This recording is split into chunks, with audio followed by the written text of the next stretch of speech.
How to enjoy every day. Do not measure today with yesterday.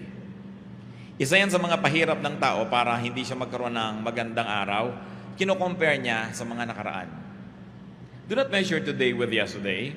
Do not set your previous experiences as standards. No 2 days are alike. At madalas po ganyan ang tao. Pag gusto niya magdrama, maawa sa sarili, magreklamo at palungkotin ang sarili, ang hinahanap yung magaganda nung nakaraan, ayaw tingnan yung maganda ngayon, at laging akala mo, the good old days, those were the days. Parang akala mo laging maganda yung nakaraan. So be open for new things. Be open for new angles, be open for new ways of life and looking at things. Sapagkat ang mga bagong alak daw, inilalagay sa bagong lalagyan. So ang mga bagong kasiyahan, dapat may ibang packaging. Ang ibang mga bagong bagay, hindi darating sa mga lumang anyo. Kahit sa espiritu. Bago ang espiritu mo, bago dapat ang templo ng espiritu, pati ang puso. Luke 5:37. And no one pours new wine into old wineskins. If he does, the new wine will burst the skins, and the wine will run out, and the wineskins will be ruined. No, new wine must be poured into new wineskins. And if you might stretch the application of this reality in our daily life, new experiences must be perceived from new perspectives. New beautiful things must be seen through new frames. Hindi dapat lagi tayong alipin ng nakaraan. Hindi dapat lagi yung kino-compare, buti pa nung daddy, ganitong ugali mo, ngayon ganito ka na. Buti pa nung maliit ka pa yung anak ko, lagi niya akong niyayakap. Ngayon malaki na siya, hindi na niya ako niyayakap. Pero nalimutan mo na hindi mo na rin siya pinapaliguan, hindi mo na siya inaalagaan ng sobra. Parang lagi na lang kinokonsentrate natin yung nawala na gusto natin. Hindi natin tinitingnan yung dumating na bago, na dating wala doon sa gusto natin. Another way to enjoy every day is do not attempt at repeats. Yung naghahanap ng repeat, kadalasan yan, nabibigo. Yung mga anniversary, this is an attempt at repeat. Gusto mo yung nangyari last anniversary, mangyari uli ngayon. Yung nangyari nung huling pista, mangyari rin sa pistang ito. Yung nangyari nung huling birthday mo, mangyari rin sa birthday na ito. Nakakahon ang isip ng tao. Hindi niya tuloy nakikita yung mga bago na dapat niyang ikatuwa. Lamentations 3:23, they are new every morning. Great is your faithfulness. So, ang pinag-uusapan yung faithfulness ng Diyos. Maliban na lang na hindi totoo ang Biblia, therefore the faithfulness of God is new every morning. And because it is new, it must be welcomed. It must be perceived, received with celebration. Its new experience is new. Walang repeat. Napakahirap po sa lahat ng gusto nyo repeat. Halimbawa, nanalo tayo sa dance contest last year. Kailangan manalo rin tayo ngayon. Repeat. Yung basketball team natin, nanalo nung isang liga, dapat manalo rin ngayon. Repeat. Ganito ang itsura mo nung last party, so ginagaya mo na, lagi, repeat. Meron nga po ako isang babaeng nabati noon sa church. Ang tagal-tagal na. Yung buhok niya parang napakalakas yata ng hangin na nagpunta lang sa isang tabi. One-sided yata ang tawag doon. Sabi ko, sister, ang ganda ng buhok mo. Alam niyo po, 6 na buwan, hindi niya pinalitan, nakaganon lagi yung buhok niya. So, pero hindi ko na pwedeng ulitin yung puri ko, no? Na araw-araw, ang ganda ng buhok mo, yung nakikita ko, dahil hindi na bago.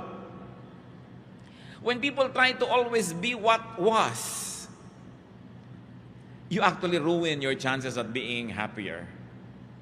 Kaya sabi ng Panginoon sa Luke 5:36, He told them this parable, no one tears a patch with a new garment and sews it on an old one. If he does, he will have torn the new garment, and the patch for the new one will not match the old. Siyempre, mayroong ibang original spiritual context yan. Yung spirituality talagang pinag-uusapan, pero ang sinasabi lang ng Panginoon, hindi magka-match yung dati at yung ngayon. Huwag niyong piliting pag-matchin yan. Ang tao nagbabago. Yung pinakasalan nyo 10 years ago, ibang tao na yun ngayon. Alam nga naman na ang dami na niyang naranasang ginawa't init, gutom at pagkabusog, natutunan, ang dami na niyang kabiguan at mga tagumpay. The same pa rin siya as 10 years ago. That's impossible. Alam niyo, ang mga tao who fall out of love, yung mga tao na hindi nakaka-cope sa nagiging ugali, nangyayari sa kanyang asawa, yun na naghihiwalay eh. Kasi, mabuti pa nung nililigawan mo ako, no? Lagi kang may dalang bulaklak. No? Sasabihin naman siguro nung asawa mo, hindi lang masabi sa'yo, wala ka pa kasing varicose veins nun. Ang hinahanap mo lang yung dati ako, ikaw yung dati ka, nasa na? Di ba? Laging nung araw. No? Itsura mo nga ngayon, tsaka nung araw, compare mo. So, nagbago ka rin. Nagbabago ang lahat. Yung hindi tumatanggap ng mga pagbabago, yun ang hindi nagkakatagalan. Ipinapako mo siya sa ganon. Ipinapako mo sa ganon. So, bago-bago yan. A new attitude, a new heart, a new vision will definitely see new blessings. Pag bawat araw dumating, wala kayong nakitang blessing, kasalanan nyo yon. Di nyo tiningnan. Kasi ang sabi, they are new every morning. Meron. You want to have an enjoyable day, always look for the good. You will succeed looking for the good. But let me tell you, if you look for the bad, you will also succeed. Because in everybody, there's the good and the bad. In every situation, there's the good and the bad. There's always the pro and the con. There's always the advantage and the disadvantage. It depends on where you look. So do not always look for the bad. Do not always look for something or someone to complain about. Naranasan ko na po na magbakasyon minsan sa Europa. Sumakay ako sa isang malaking barko, mula Sweden going to Finland. Sumasakay pa lang ako, nadidinig ko na yung bunganga ng isang babaeng may edad, may kasama siyang asawa niyang, kasing edad din niya, pobreng lalaki na kinailangan magkaroon ng asawang ganito. Inireklamo na niya lahat. Yung incline noong daan patungo sa barko, yung taas ng hawakan, yung galaw ng tubig, yung lahat. Iniwasan kong makasalamuha ang mag-asawang ito doon sa barko. Lagi naman silang sumusulpot sa harapan ko. And this woman was forever calling the attention of her husband to something wrong. Do you think the man was having fun? No. And do you think the woman was having fun? No. Both of them spent so much money only to look for the bad and the ugly in Europe. In the States, this is not happening. Ba't ka pa lumayas-layas sa States? Diba? Gusto mo sabihin, wala sa States niyan. No? Dapat tinitingnan mo kung ano yung meron yun na enjoyin mo. Look for the good. James 5:9, don't grumble. Huwag puro rin tampo, galit, arte. Kasi sayang ang oras. Namamasyal kayo ng mahal mo sa buhay sa isang mall, nagtatampo ka ng 2 oras, anong 3rd hour, uuwi na kayo, sayang yung 2 hours.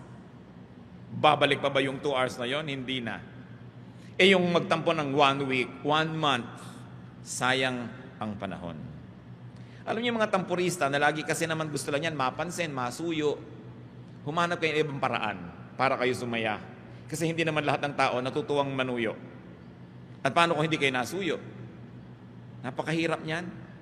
Minsan inaaway mo yung asawa mo, away ka ng away. Sa sobrang kaaaway mo, ikaw na ngayon yung masama. Ang ending, ikaw ang nagsosorry. Para ka rin nagtago na walang naghanap sa'yo, lalabas ka rin naman dahil ang hirap-hirap magtago nang walang naghahanap, di ba?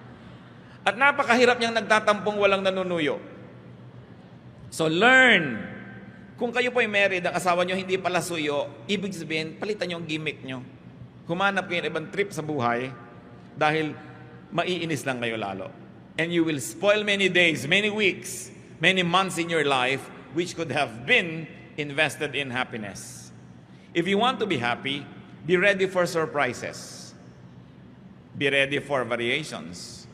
Meron pa akong kilalang babae, sinurprise ng asawa niya.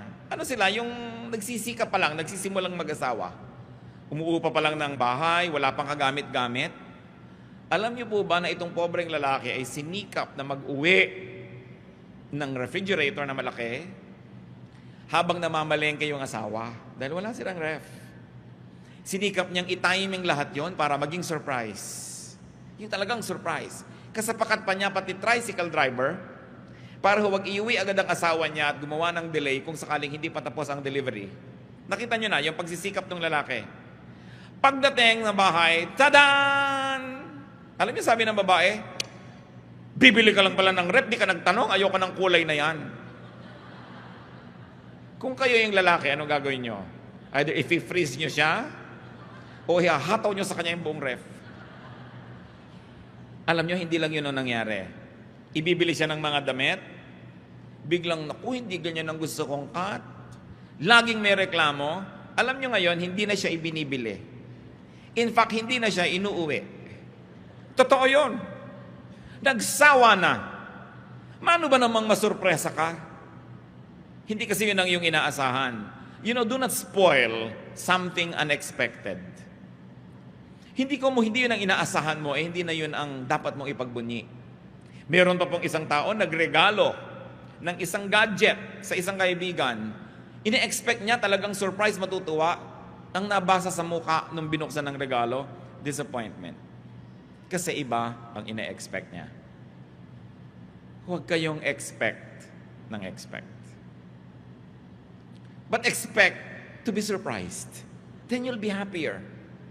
Pag lagi ang inaasahan nyo, may script ang buhay, may specification ang darating na regalo, may script ang sasabihin ng mahal nyo sa buhay, mabibigo kayo lagi. Kung minsan may nag-aaway, hindi naman balak talaga mag-away. May sinasabi ka lang para mapasabi mo lang siya ng gusto mong marinig. Hindi yun ang narinig mo. Nagalit ka na ng totoo, nag-away-away na kayo.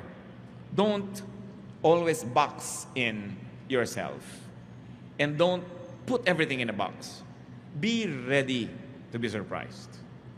Habang nag-uusap po tayong ganito mga kapatid, isip-isipin nyo na mga sarili nyo, gaano karaming beses na ang nagmamahal sa inyo, nalanta, nawala ng gana, nabigo, dahil hindi nyo in-appreciate yung surprise niya.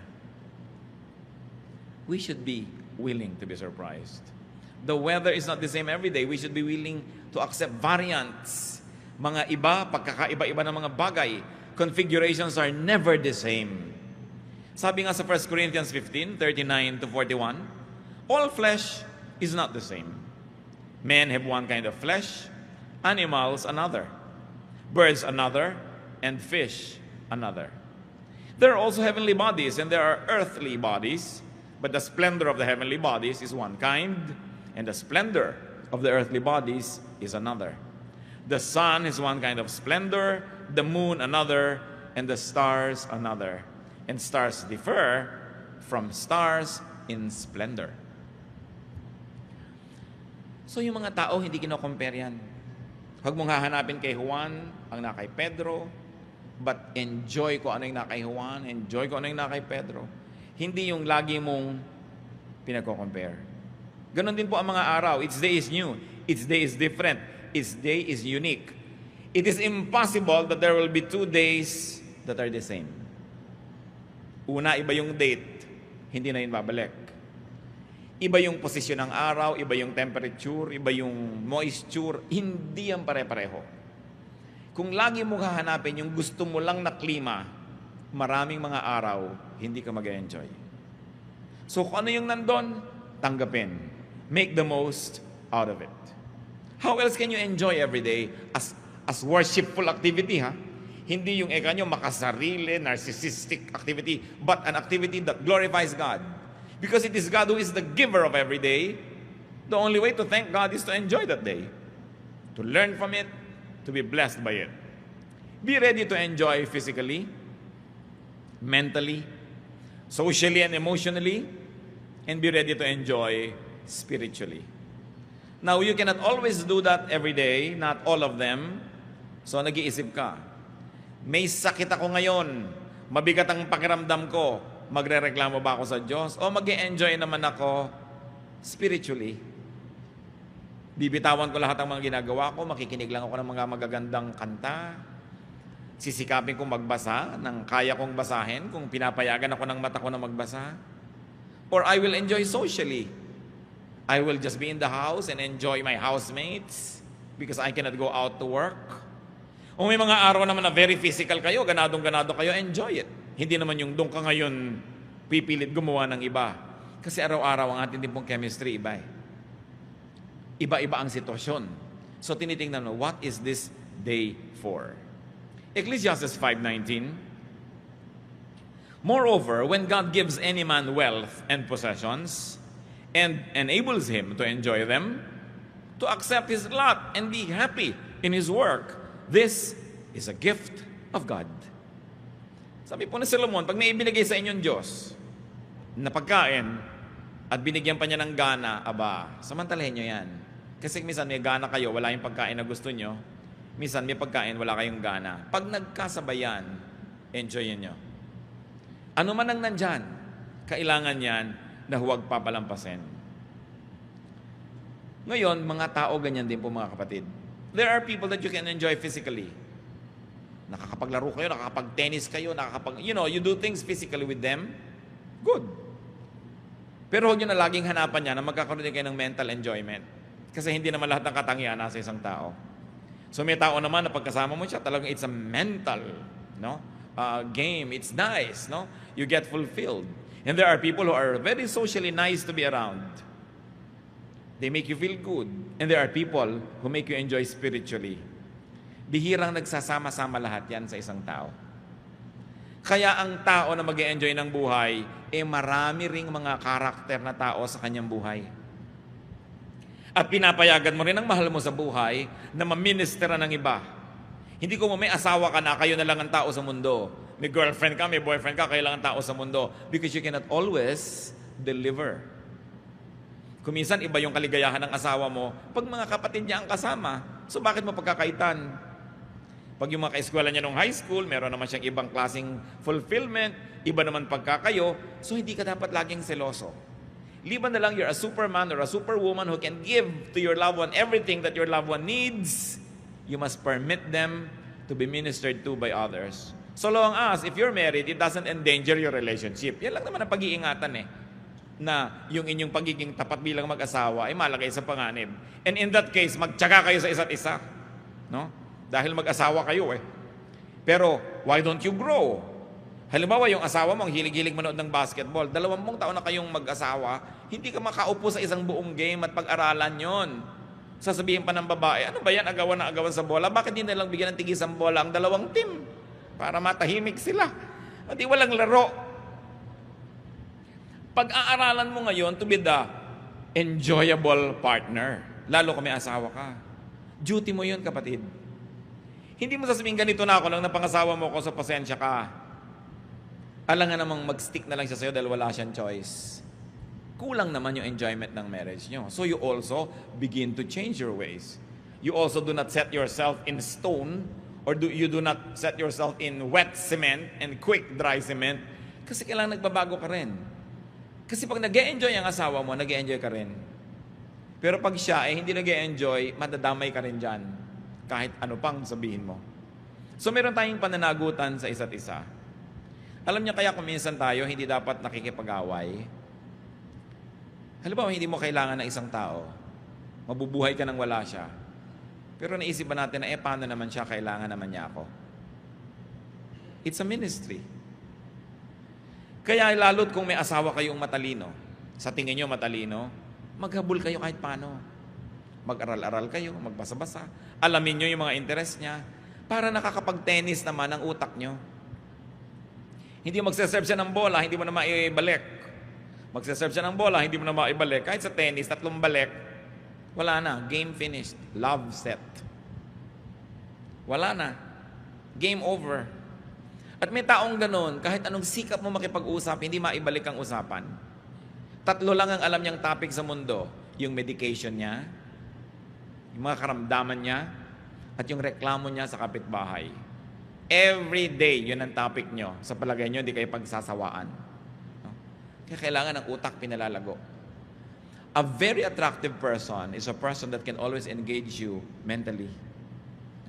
Yung ang ganda-gandang kausap, nakakapagpayaman ng isip, nakakalibang, na pag-aaralan yan kung hindi likas.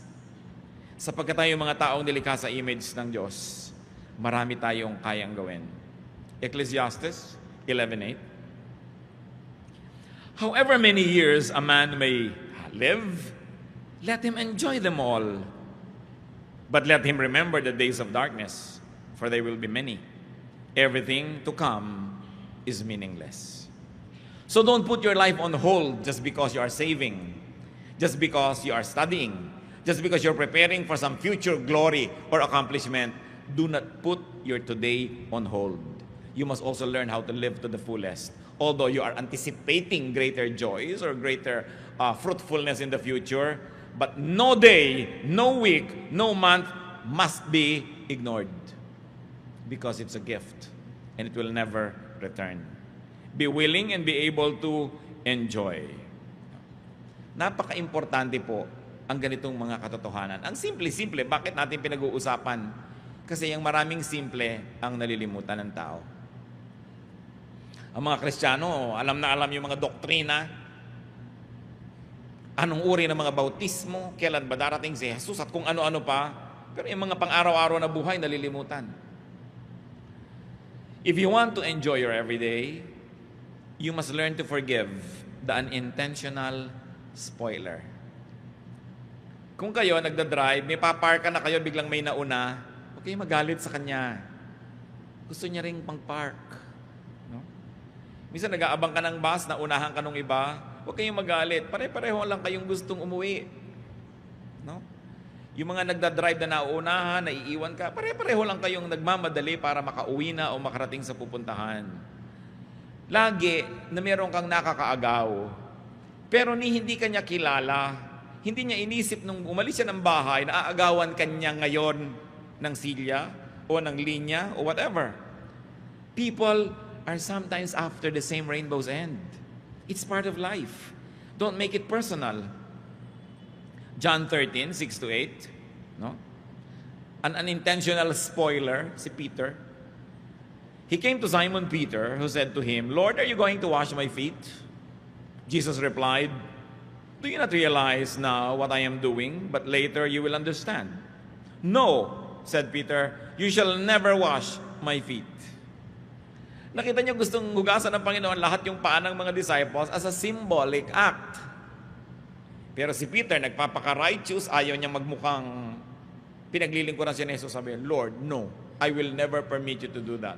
He was spoiling a very beautiful example. Buti na lang, hindi nainis sa kanya si Lord. Nung minsan, sabi ni Lord, pupunta ako sa Jerusalem, mamamatay ako doon. Sabi ni Peter, "No, Lord, I will never allow this to happen to you." Anong sabi ni Lord? "Get behind me, Satan. You are not on the side of God, but of men."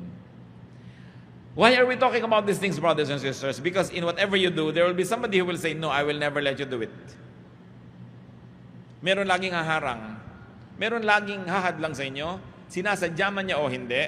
Alam man niya o hindi ang ginagawa niya. Merong laging ganon. Huwag niyong personalin. Many people are just underinformed or uninformed or totally clueless. Many people can just be ignorant or people are just busy living their lives. People are just busy surviving so they can become your competitor. Hindi yun dapat pinepersonal. Kahit na pareho kayo ng nagugustuhan, pareho kayong umiibig, hindi siya kontrabida sa buhay dahil may karapatan din siyang umibig. Siyempre, paibigin niya yung gusto niyang paibigin, kakompetensya ka, pero huwag ka magagalit, huwag mong pepersonalin. Ikaw man siya, gagawin mo yung ginagawa niya. So napakahalaga meron tayong detachment. That people just have to survive, people have to live, they have to achieve their dreams. They have to earn money, they have to make a living. So may tindahan kami, nagko-compete sa kabila doon, huwag mong personalin. There's always competition everywhere. Ang mga halaman, lagi nagko-compete yan for light. Kaya alam niyo yung mga ibang halaman sa gubat, tuwid na tuwid na tuwid, kaya magandang gawing halige. Kasi nagmamadali yon sa taas para pagdating yon, ikakalat niya yung lahat ng kanyang mga sanga para makuha niya lahat yung araw at wala nang matira doon sa katabi. Kaya ang mga halaman, nakikipag-compete lagi yan for light. Pag nandun yung araw, harapan lahat ng leaves doon. Ano? Pag natakpan ka nung gabi, sorry ka na lang, malaki yung leaves niya. Huwag mong pepersonalin ang buhay. Merong naglalakad ka, natalsikan ka dahil may mga lubak-lubak, umuulan. Hindi naman pinlano ng driver na hahabulin ko ang babaeng itong nakaasul at papatalsikan ko siya ng tubig. Natalsikan ka eh. No? Pero dahil lang doon, sisirain mo yung araw mo, galit na galit ka na, aabangan ko nga ito bukas, hahagis ako ng pako ang kalsada para ma-flat ang gulong niya. Puro evil na yung laman ng utak mo. Sabi lang mo sinong lugi. Kahit masira mo yung kotse niya, lugi ka rin dahil sinira mo na rin yung puso mo. Baka marami kayo ngayong mga kinakainisan, mga galit kayo, may tampo, pero huwag niyong personalin. May karapatan din siyang mabuhay. At gusto lang niya sigurong mabuhay. You want to enjoy every day? Be easy. Dapat ang tao mababaw. Huwag sobrang laliman dahil wala naman lagi magtsatsaga na hukayin kayo. No? Ginto lang, talagang hinuhukay-hukay ang kakaila-ilaliman ng lupa. Ngayon kung ikaw lang naman yung nagpapakalalim-lalim, baka walang magtiyaga na maghukay sa'yo. Maghanap sa'yo, maghabol sa'yo. Sabi ng mayaman na lalaki sa Luke 12:19, I'll say to myself, you have plenty of good things laid up for many years. Take life easy, eat, drink, and be merry. At alam nyo na ito ay isang bad example ng tao. Hindi dahil gusto niya to eat, drink, and be merry. Kasi ang sabi ng Bible, what about tonight, your soul is extracted of you? Sinong makikinabang sa mga ipinundar mo? So ano pa yung tunay na lesson dyan? Huwag kang maghintay ng napakarami pong naipundar bago ka mag-enjoy. Kasi baka matapos mo mag-ipon, namatay ka na, bukas iba ang mamana. Iba ang mag-enjoy. So kaya may naipon ka kay wala, kaya marami kay konti, learn how to enjoy the day. At ang nakakatuwa po, mga kapatid, bawat budget may katapat na nabibili. Nakita nyo, kung hindi totoo yan, bakit yung mga ang liit-liit ng kita, buhay pa rin? In fact, yung mga walang kita, buhay din. Because sabi nga ng isang pelikula, ano ba yan, Jurassic Park, life finds a way. Kaya may kesong ubod ng mahal. Pwede kang gumastos ng 10,000 pesos sa isang pirasong keso, no? Meron din naman na ubod ng mura kasing nipis ng blade. Pag humangin, habol-habol mo ang keso mo. Pero keso pa rin, di ba? May tinapay na ang mahal-mahal, may ang mura-mura, may laman pa sa loob ng nyog. Okay, may laman pampalaman na kulay-pulay pala, mga lumang tinapay din yun na dinurog at kinulayan. Bawat budget may katapat. Yun ang mga mahilig magpa-food spa, may food spa pa na 20 pesos. No? Hindi ko na lang alam kung sa kaning baboy ibinababad yung paa mo, pero food spa rin. Para ka rin donya, nangunguya ko, ikaw nakaupo ka sa balde, tapos kumakain ka ng banana kayo, feeling rich ka rin kung marunong ka maglibang sa sarili. Merong spa na 3,000, meron 199 full body massage pa, no? Langis lang nga na pinagprituhan ng hasa-hasa ang ilalagay sa iyo, pero langis pa rin 'yon, dudulas pa rin yung masahe. So may katapat ang lahat. Sabi nga nila, pusali man ay may katapat na langit. So tatandaan mo yan, pusali man ang kalagayan mo, may katapat kang langit, marunong ka lang tumingin. Napakahalaga, nag-e-enjoy tayo niyan. So, babaan ang kaligayahan, hindi laging tinatasan. At ang pinakamahirap niyan mentally, alam niyo kung masyado kayong marunong, halos wala na kayong makausap. So paminsan-minsan, magpapanggap ka ring mangmang ka para ka matawa ng malakas. Kasi ang mga mangmang, mas masasaya. Mas malalakas tumawa, yung mabababa ang IQ. Uy, pinigil ang mga tawa. Diba? Mas tawanan yung mga nonsense ang usapan. Ginagaranti ako sa'yo, hampasan pa, gulungan. Sigurado walang kalatoy-latoy ang pinag-uusapan nito. Pero, masaya. Di ba ang mahalaga at the end of the day, masaya ka. Pero siyempre, binabalance mo rin yan. Pero ang pinag-uusapan natin, how do you enjoy every day? Adjust ka sa katapat mo. Hindi lagi kang maraming requirements. And be humorous. One thing that I appreciate about God, I don't know if you do, is God's very humorous. Ang dami niyang joke. Kung bukas ang mata mo. Natatandaan nyo yung mga disciples na sabi nung iba, pauwiin nyo na po ang mga tao, oras na ng pagkain, oras de peligro, mahal pa kanin niya mga yan. Sabi ni Lord, di pakanin ninyo. Lord, napakalaking halaga para pakainin lahat. Pauwiin na lang. Di ba? Tapos, naghimala ang Panginoon, yung kaprasong tinapay, konting isda dyan, dumami na pakain ng libu-libong tao. Nasaan ang joke? Matapos yon, ipinaipon ng Panginoon ng mga pispis. Yung mga tira, ilang baskets? 12. There were 12 disciples ha? Sabi niya siguro, nagda-doubt kayo, gusto niyo magtipid, o tigi-tigis ang basket kayo, yan ang pagkain niyo sa susunod na linggo. Tigi-tigis ang bit-bit sila. Bakit 12? 12 kasi nagre-reklamo. No? Humor.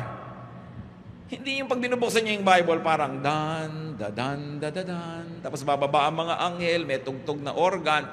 Hindi niyo makikita yung humor. Makita niyo dapat yung humor niyan. Yung mga Israelites, reklamo ng reklamo from Egypt to Israel. Anong ipinadala ni Lord? Para tuklawin sila? Takot-takot na ahas. Kaya pag may ahas na lumalabas, ahas! Takbuhan sila, di ba? Takot na takot sila. Sabi ni Moses, Diyos ko naman, maawa kayo sa mga tao. Tigilan po natin ito, kawawa sila. O sige, Moses, gumawa ka ng ahas. Bronze snake, sabi niya. Ilagay mong gano'n sa mataas na poste, at lahat ng natutuklaw, titingin sila doon para gumaling. Yung kinakatakutan nilang tumutuklaw sa kanila, yun ang imahen ngayon ang titingnan nila para sila gumaling. Pag hindi humor yun, ewan ko kung ano yun. No? Sabi siguro na, ayan, kung sa Canada pa, diyan ka bumangon. Ahas ang nagbigay sa inyo niyang danger. Ahas. Form of a snake. Kaya ang logo po ng medicine, yung ahas di ba? Na nakakapit dun sa poste. Yun. Kasi nagpapagaling daw yung ahas. Subukan nyo. No? Kaya napaka-humorous Pero mo, ahas, kinakatakutan ng tao. Yun pa yung image ng pagpapagaling. Pag hindi nyo tinignan ng gano'n ng Biblia, hindi kayo mag-enjoy. No? Ang daming ginagawa ng Panginoon na talaga kamangha-mangha. Itinaboy sila doon sa gilid ng dagat, nasukulungan sila ng kaaway, dagat na lang nandun, malay ba nilang bubuka pala yun. No? Humor. God is so humorous, so God's people should be humorous. Psalm 126, 2-3. Our mouths were filled with laughter, our tongues with our songs of joy. Then it was said among the nations, the Lord has done great things for them. The Lord has done great things for us. We are filled with joy. Are you filled with joy? Alam niyo po, isang nakakatuwa na mangyari, at salamat na lang sa Pilipinas, maraming ganitong eksena, yung mga third world drama. Subukan nyo sa mga siksikan na eskinita, sa mga palengke. Kung ang makikita nyo lang, yung baha, yung baho, yung sikip, hindi kayo mag-e-enjoy. No? Pero tingnan nyo yung mga nakakatawa, ang dami-dami. Ang dami-daming nakakatawa. Yung mga tao na ang ginagawa nilang mga kapote nila, yung mga plastic, nakakatawa di ba? Ang galing naman ng mga Pilipino na mamaya pag wala ng balutan ng kanilang mga tinda, yun na ang paglalagyan. Nakakatuwa yung natutulog, nakahigang ganyan sa isang tumpok na saging na saba. Kung hindi kayo natatawa doon, ewan ko na sa inyo. Yung ang saya-saya, tapos yung ang hirap-hirap niya, nagtitinda lang konting mga tumpok-tumpok ng kalamansi, nagpapamanicure. May manicurist mo, manicure. Ma'am, ano pa po ba? Di ba? Ma'am pa siya. Yung kakatawa. Ang daming ganon. Yung mga nag-aaway ko minsan na mag-asawa, pakinggan mo kung anong pinag-aawayan, matatawa ka. But you've got to have ears that are humorous. Kasi otherwise, maiinis ka. Yung pag matraffic, sira-sira ang kalsada, ang dami nagtitinda. Lahat na ng paninda nandyan na sa highway. No? Makikita mo na lahat, yung may mga helicopter na mga lumilipad, mga boomerang, lahat na tuwalya gusto nyo. Ayoko ng tawas. Tawas, meron ako. Hindi, gusto ko matupad ako. May butong pakuan ako. Kung saan kinukuha ng tao yung paninda niya. Pag hindi pa kayo naaliw dyan, may problema kayo. No? Pati yung mga magkakapit-bahay, kung minsan mayayamot ka dahil ang lakas-lakas ng tugtog. Pero actually, kung titingnan mo rin, sakyan mo lang, mag-e-enjoy ka rin kasi wala kang gasto sa kuryente, may musika ka. So, tingnan nyo yan. Be humorous. In fact, humor every day. Humor every situation. Pag hindi nangyari yung gusto nyo mangyari, hanapin nyo kung anong nakakatawa. Nakapila kayo ang haba-haba, naranasan ko na ito noon. Well, I have friends who are very, very helpful. Kung ano man ang kailangan ko sa gobyerno, passport, anything, NBI clearance, ide-deliver sa akin yon. Pero kung minsan ginagawa ko yon talaga, pumipila ko doon kasi gusto ko maranasan ng nararanasan ng lahat ng tao. Nakapila kami sa NBI na ganyan, ang tagal-tagal ng pila. Ang init-init, sari-sari. Alam nyo, mamaya, meron doon sa pila isang babae at isang lalaki. Nagdadrama na sila, kunwari ligawan. At binubuyo-buyo naman ng mga tao, nagkakantsaw-kantsawan sila, may nagpari-parian, ikinakasal sila doon sa pila. Hindi ko lang alam kung itinuloy nila pagkatapos. Pero nakaka-imbento lagi ang Pilipino ng kasiyahan, kahit ano pa ang kalagayan. Nakita nyo, nagkuku, may mga nagtitinda ng lobo, di ba? May mga kumakanta, only in this country. So when you say only in the Philippines, say it positively. Kasi we know how to celebrate life. Kahit kakonti-konti ng pera, kahit hirap na hirap, nakakagawa ng paraan para sumaya ang tao. At yan ang mahalaga natin lagi ma-appreciate. And as I have said kanina, you want to be happy? Don't get too personal. Huwag niyo sabihin, pinagkakaisahan ako ng buong mundo. You and me against the world. Hindi kayo ganun kaimportante para pagkakasayahan ng buong mundo, naguluhin kayo. Yung ang buong mundo, nagkaisa, nagsapakat para pahirapan kayo. Hindi kayo ganun kahalaga para pansinin kayo ng buong mundo. So don't exaggerate. Huwag yung idrama na ang buong mundo, kinakawawa ako, pati ang Diyos, tinalikuran ako. You know, nakakapagod tumalikod kaya hindi ka tatalikuran ng Diyos. Sabihin, kinalimutan ako ng Diyos. Paano yun? Paano niya gagawin yun? Alam niya ang lahat. Ang hirap-hirap namang makalimutan ka niya. Sobrang effort ng Diyos para ka makalimutan. Dahil ang natural, maalala ka niya. So, yung sasabihin, nakakalimutan ako ng Diyos. Pinagtatakloban ako ng langit at lupa. At sa lagay, idadamay ang lahat para ka lang maipit.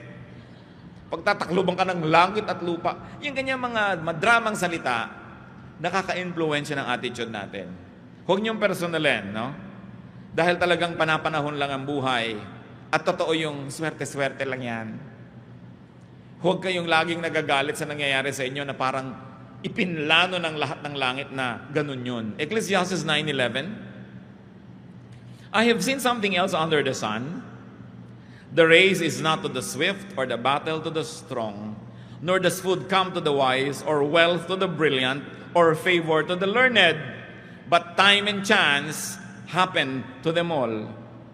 Maraming Christian allergic nyo sa salitang swerte, no? Alam nyo ang bagong magandang balita, Tagalog version. Alam nyo pananagalog diyang, but time and chance happen to them all? Sabi, talaga lang may dinarat na ng malas. Kung gusto nyo makita sa Biblia, nandun. Dahil yan talagang yan. At yung paniniwala ko minsan, ay sinuwerte lang minalas, napakalaking ibinibigay sa Pilipino na comfort. Kasi hindi mo laging iniisip na talaga tinalikuran ka ng Diyos, talagang ganito na lang. Kundi, nataon lang eh. Nagkataon. Huwag mong personalin. Naglalakad ka, may nahulog na skylab sa ulo mo. Di ba? Hindi naman laging nahuhulog yan. Try again tomorrow. Alam nga namang tatamaan ka na naman yan. Sobra na yon. So sabi mo, ay nagkataon lang kasi naman naglalakad-lakad ako kung bakit sa akin pa nahulog yung building. Nandun ka kasi sa lugar na yon, nangyari. So huwag mong indahin at huwag kang magalit sa buhay. It happens. So, sabi ng Ecclesiastes 9:11, time and chance happen to them all. Sabi niya, hindi ko mo mabilis na nanalo sa karera. Hindi ko mo malakas mananalo sa digmaan. Hindi ko mo matalino magkakapera. Sabi ganun, swerte-swerte lang talaga yan. So, huwag mong masyadong personalin. Lagi mo na lang subukan muli. Always do your best at huwag kang madadala. We can go on and on, mga kapatid. Pero bakit ko sineshare sa inyong ganitong mga bagay? Dahil ang buhay, maraming problema, maraming bigat, maraming pagluluksa, may mga time na may sakit, may namamatay. Doon na lang kayo talaga malungkot sa dapat ikalungkot. Pero yung mga pwede namang baligtarin nyo at pasayahin nyo, pasayahin nyo.